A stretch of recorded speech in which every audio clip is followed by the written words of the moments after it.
Kung ang atong pagsunod sa atong Ginoong Hesukristo gumikan sa kahadlok, dili na siya kinasingkasing. Mayong adlaw mga igsoon ko diyan ni Kristo, kini usab si Father Andre Ventanilla ug welcome sa atong adlaw-adlaw nga palandong. Ani ana kita karon sa adlawng Martes sa ikakawaag Domingo sulod sa ordinaryong panahon. Sa ebanghelyo karon mga igsoon atong nadunggan nga gidid-an sa atong Ginoong Hesukristo ang mga yawa sa pagsinggit nga dili nila siya bungkagon gubon.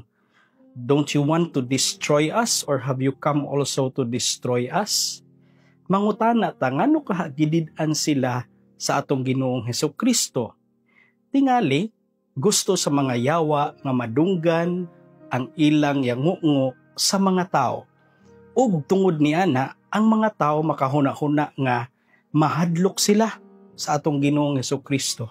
Pero mga igsuon ko diyan ni Kristo, ang atong Ginoo mismo dili siya ginahan nga i-establish ang iyang authority out of fear or gumikan sa kahadlok, but out of love. Kay kung ang atong pagsunod sa atong Ginoong Hesukristo gumikan sa kahadlok, dili na siya kinasingkasing, dili na siya willing, obedient sa pagsunod sa mga pahimangno, sa mga commandments sa atong Ginoong Hesukristo.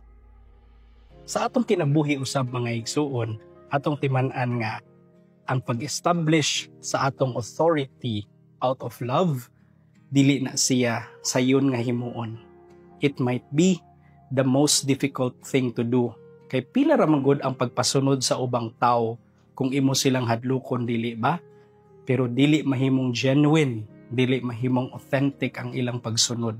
But if it is out of love ang ilang pagsunod sa atong authority, then makaingon ta na authentic gayud ug willing ang ilang pagsunod. Ug mahimo pa gyud na nila nga ibilin ngadto sa mga nagsunod kanila. Nining adlaw, hinaot nga kining maong pagtulunan, ilabi na kanato nga nagkupot og authority, magpabilin kanato. Kay mismo ang atong Ginoong Hesukristo, gusto siya nga ang atong pagsunod kaniya will always be out of love and not out of fear. Mayong adlaw mga igsoon.